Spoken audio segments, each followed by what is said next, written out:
السلام علیکم دوستوں اور ساتھیوں، اس سے قبل کی ویڈیو میں ہم نے آپ کو صوفی پیروں، سادھو، سنت کے متعلق ابتدائی معلومات فراہم کی تھی۔ آپ کو ہم نے جعلی، اصلی، نقلی پیروں کے متعلق بھی آگاہی فراہم کی تھی۔ اس کے ساتھ ساتھ ہم نے صوفیزم، روحانیت اور اس کی نفسیاتی توجیہات کے متعلق بھی آگاہ کیا تھا۔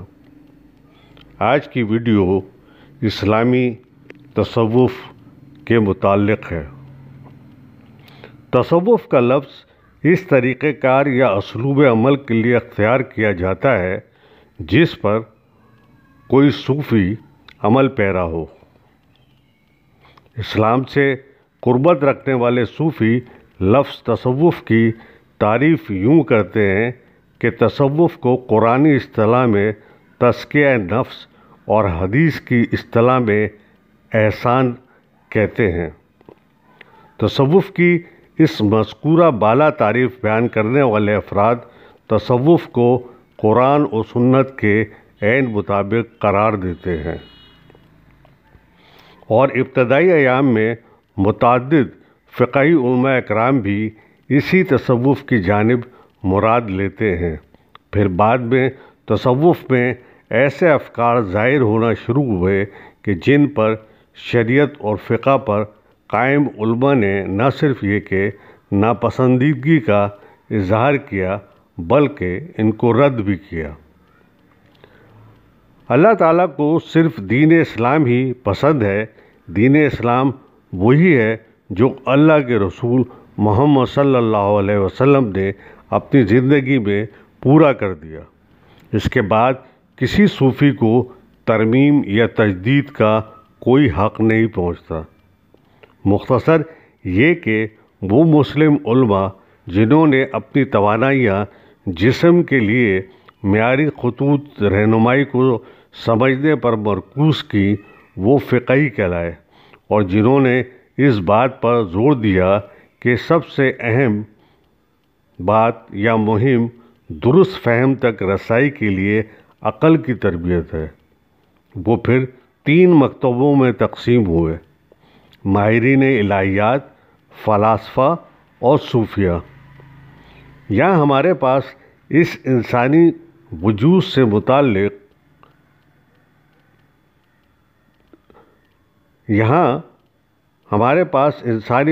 سے متعلق تیسرا قسم رہ جاتی ہے: روح۔ متعدد مسلم جنہوں نے اپنی زیادہ تر کوششیں انسانی شخصیت کی روحانی پرورش کے لیے مختص کر دی، وہ صوفی کے نام سے جانے گئے۔ ان مذکورہ بالا 2 تعریفوں کے علاوہ بھی تصوف کی بے شمار تعریفیں بیان کی جاتی ہیں۔ عام طور پر سمجھا جاتا ہے کہ صوفی صوف سے نکلا ہے، جس کے معنی اون کا کپڑا ہے، جبکہ یہ بھی یونانی لفظ صوف سے آیا ہے جس کے معنی حکمت اور معرفت کے ہیں۔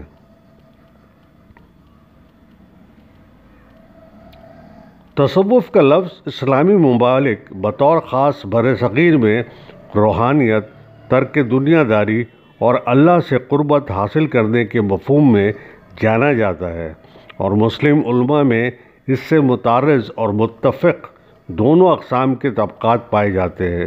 کچھ کے خیال میں تصوف شریعت اور قرآن سے انحراف کا نام ہے، اور کچھ اسے شریعت کے مطابق قرار دیتے ہیں۔ اس لفظ تصوف کو متنازع کہا بھی جا سکتا ہے اور نہیں بھی۔ اس کی وجہ یہ ہے کہ جو اشخاص خود تصوف کے طریقہ کار سے متفق ہیں، وہ اس کو روحانی پاکیزگی حاصل کرنے کے لیے قرآن اور شریعت سے عین مطابق قرار دیتے ہیں، اور جو اشخاص تصوف کی تکفیر کرتے ہیں وہ اس کو بدعت کہتے ہیں اور شریعت کے خلاف قرار دیتے ہیں۔ یعنی ان دونوں تصوف کے موافق اور تصوف کے مخالف افراد کے گروہوں کے نزدیک تصوف کوئی متنازع شے نہیں، بلکہ ان کے نزدیک تو معاملہ صرف توقیر اور تکفیر کا ہے۔ دوسری جانب وہ افراد، عالم یا محققین، مسلم یا غیر مسلم، کہ جو مسلمانوں میں موجود تمام فرقہ جات کا تقابلی جائزہ لیتے ہیں، تصوف کا مطالعہ کرتے ہیں، تو ان کے نزدیک تصوف کا شعبہ مسلمانوں کے مابین ایک متنازع حیثیت رکھتا ہے۔ مسلم و غیر مسلم محققین نے اسلام میں تصوف کے آغاز کی وجوہات اور اسباب پر متعدد نظریات پیش کیے ہیں، جن میں خاصی حد تک مشترکہ باتیں پائی جاتی ہیں۔ داخلیت اسلام۔ اسلام پر علامہ اسکالر کہلائے جانے والے ایک فرانسیسی، لوئس میسیگون،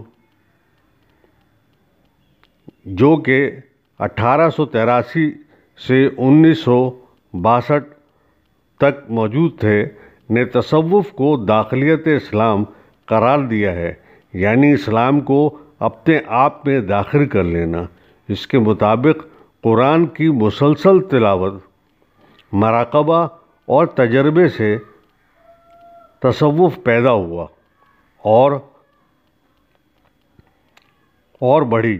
تصوف کا قرآن میں لغوی معنی پیوست ہونے کا یہ نظریہ باطنیت کلام سے بہت مختلف بھی نہیں کہا جا سکتا۔ صوفیہ بھی اس ظاہریت اور باطنیت کی تقسیم اسلام کے قائل ہیں، یعنی قرآن کے الفاظ کا مسلسل ورد اور ان میں وہ معنی یعنی باطنی تلاش کرنا کہ جو ظاہر میں نظر نہیں آتے یا پوشیدہ ہیں، صوفیہ کے نزدیک تصوف کی بنیاد ہے۔ باطنیت کلام۔ اسلام ایک کامل دین ہونے کے ناطے انسانی زندگی کے ہر پہلو پر رہنمائی فراہم کرتا ہے۔ تصوف کے آغاز کے بارے میں کچھ نظریہ دان ان پہلوؤں کو 3 اقسام میں دیکھتے ہیں: جسمانی، عقلی اور روحانی پہلو۔ یہ تیسرا پہلو ہی ہے جس پر اسپیشلائزیشن حاصل کرنے والوں کو صوفی کہا جانے لگا۔ اسی بات کو تصوف سے تعلق رکھنے والے علماء بھی ایک حدیث کے حوالے سے روایت کرتے ہیں، جس میں اسلامی تعلیمات کے ان 3 پہلوؤں کا ذکر آتا ہے۔ احسان یعنی ایکسیلنس کے بارے میں عبارت یوں ہے: احسان یہ ہے کہ تو اللہ کی عبادت اس طرح کرے گویا تو اسے دیکھ رہا ہے، اور اگر تو اسے نہ دیکھ سکے تو وہ یقیناً تجھے دیکھ رہا ہے۔ تصوف کے لیے احسان اور روح کے علاوہ بھی متعدد الفاظ بطور متبادل استعمال میں دیکھے جاتے ہیں۔ مثال کے طور پر صوفیہ کے نزدیک تزکیہ نفس، علم السلوک اور تہذیب نفس بھی تصوف کے ہی مختلف نام ہیں۔ مذکورہ بالا تمام افکار و طریقہ کار اصل میں پیغمبر اسلام اور صحابہ اکرام کے زمانے سے ہی رائج ہیں اور ان کو اسلام ہی کی تعلیمات کہا جاتا ہے۔ رد عمل دنیا پرستی۔ حضرت عمر رضی اللہ تعالیٰ کے زمانے سے تیز رفتاری سے وسعت اختیار کرنے والی اسلامی حکومت میں نو-مسلمین یعنی غیر عرب کی کثیر تعداد شامل ہوتی جا رہی تھی، جس بارے میں صحابہ اور علماء ہمیشہ فکر مند بھی رہتے تھے کہ اچانک اسلام سے آشنا ہونے والے نو-مسلمین کی تربیت کا مقصد کس طرح حاصل کیا جائے کہ اسلامی افکار میں ان علاقوں کے قبل از اسلام کے افکار شامل نہ ہونے پائیں جو نئے فتح ہوئے تھے۔ 661 عیسوی میں حضرت علی کی شہادت کے بعد امت کے افکار میں افتراق وسیع ہونے لگے۔ خلافت راشدہ کے بعد آنے والے حکمران اپنے پیش روؤں جیسے اسلامی حکومت کی مثال قائم نہ رکھ سکے اور متعدد علماء ان سے بدظن ہونے لگے۔ یہ علماء مسلمانوں میں آنے والی دولت و آسائش طلب زندگی کو اچھا نہیں سمجھتے تھے اور ابتدائی اسلام کی سادہ گزر بسر کی تعلیمات پر زور دیتے تھے۔ ان میں حسن بصری اور ابو ہاشم جیسے علماء شامل ہیں اور علماء کی دنیا داری سے دور رہتے ہوئے زاہدانہ زندگی اختیار کرنا آگے چل کر تصوف کی صورت میں نمو پایا۔ ابو ہاشم کو وہ پہلا شخص کہا جاتا ہے کہ جن کو ان کے بعد آنے والوں نے صوفی کا لقب دیا۔ غیر عربی مسلمین کو عجمی بھی کہا جاتا تھا، موالی بھی ان کے لیے لفظ استعمال ہوتا تھا، اور یہ ابتدائی زمانے میں ایران، عراق اور افریقہ کے ممالک کے لوگ ان میں شامل تھے۔ حبس اسلام راسخ ایک نظریہ جو بطور خاص تصوف سے شغف اور اسلام سے بغض رکھنے والے غیر مسلم بیان کرتے ہیں، وہ یہ ہے کہ تصوف اصل میں اسلام راسخ، آرتھوڈاکس اسلام کی پابندیوں، اپنے نفس پر قابو رکھنے اور اسلامی تعلیمات کے مطابق اپنے عقیدے کو مضبوط رکھنے کے لیے درکار مشقت شاقہ اور شرائط عبودیت پر عمل پیرا ہونے کی دشوار سمجھنے اور اس سے نفسیاتی طور پر جس حبس کی کیفیت محسوس کرنے کے طور پر پیدا ہونے والا رد عمل ہے۔ ان محققین کے نزدیک اسلام راسخ کی شرائط بندگی اور مجاہدہ نفس سے آزاد ہونے اور دوسرے مذاہب کے افکار سے دوستانہ ہونے کی وجہ سے اسلامی حکومت کے پھیلاؤ کے وقت اسلام سیاست کے بجائے تصوف سے جلد پھیلا۔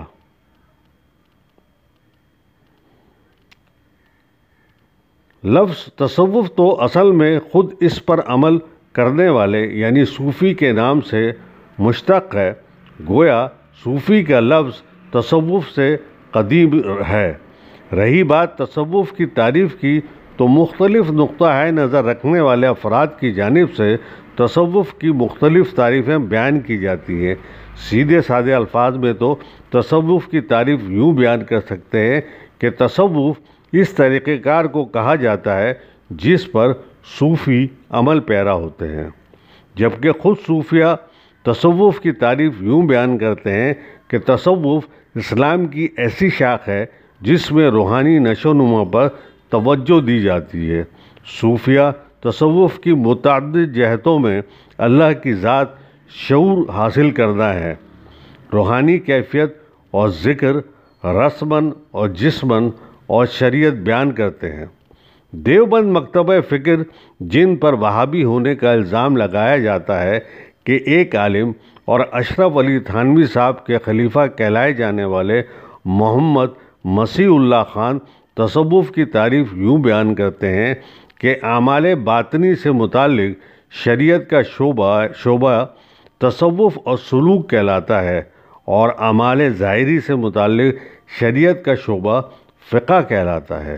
ایک دیوبندی عالم قاری محمد طیب کے الفاظ میں مذہبی طور پر علماء دیوبند مسلم ہیں، تفرقاتی طور پر یہ اہل سنت والجماعت سے تعلق رکھتے ہیں، بطور مقلد یہ حنفی ہیں، طریقت میں صوفی ہیں، مدرسی طور پر یہ ماتریدی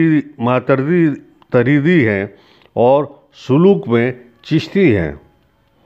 برصغیر میں عام طور پر بریلوی مکتبہ فکر کو تصوف یا اہل سنت سے جوڑا جاتا ہے جو بریلی شہر سے تعلق رکھنے والے عالم دین احمد رضا خان بریلوی کو مجدد و امام کہتے ہیں، جنہیں قادریہ سمیت تصوف کے 13 دیگر سلاسل کی جانب سے خلافت حاصل تھی۔ یہاں ایک دلچسپ اور قابل غور بات یہ ہے، تصوف پر عمل پیرا دونوں بریلوی اور دیوبندی امام ابو حنیفہ کے مقلد ہیں، اور تصوف میں بلند درجے پر تسلیم کیے جانے والے ایک صوفی جلال الدین رومی نے خود اس بات کا تذکرہ کیا ہے کہ امام ابو حنیفہ اور امام شافعی کا تصوف سے کوئی تعلق نہیں تھا۔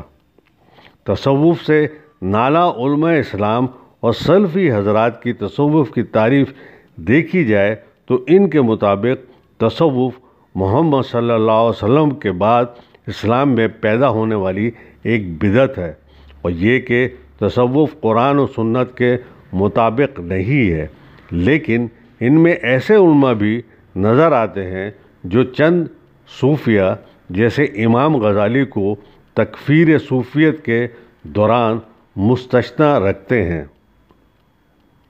اہل تشیع کے محقق علماء اور قدیم متکلمین اور محدثین صوفیت کو کفر اور دشمنی اہل بیت سے تعبیر کرتے ہیں، تاہم بعض علماء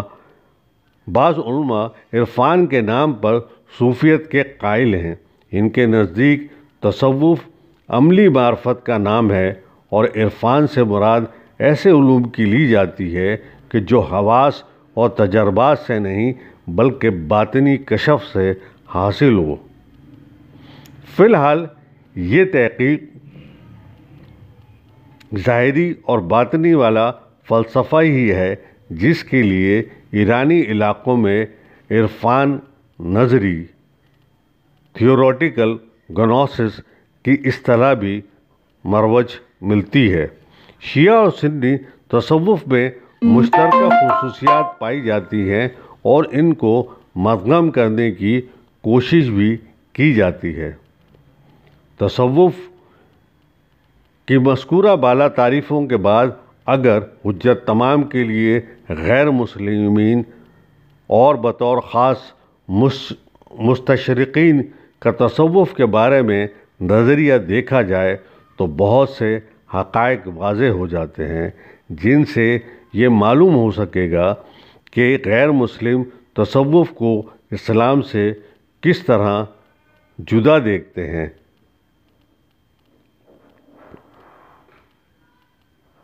اسلام میں ایک باطنیہ تحریک کا نام ہے جو خدا کے براہ راست شخصی ذاتی تجربات کے ذریعے آسمانی یعنی الہی حب و علم کی متلاشی ہے۔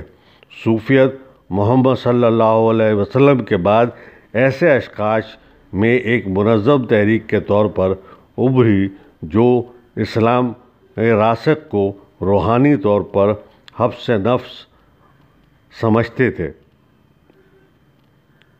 دوستوں اور ساتھیوں، ہم اپنی آئندہ ویڈیو میں آپ کو اسلام میں صوفی ازم کے سیاسی اور معاشرتی وجوہات کے تاریخی حوالوں کے متعلق آگاہی کے لیے ویڈیو تشکیل دیں گے۔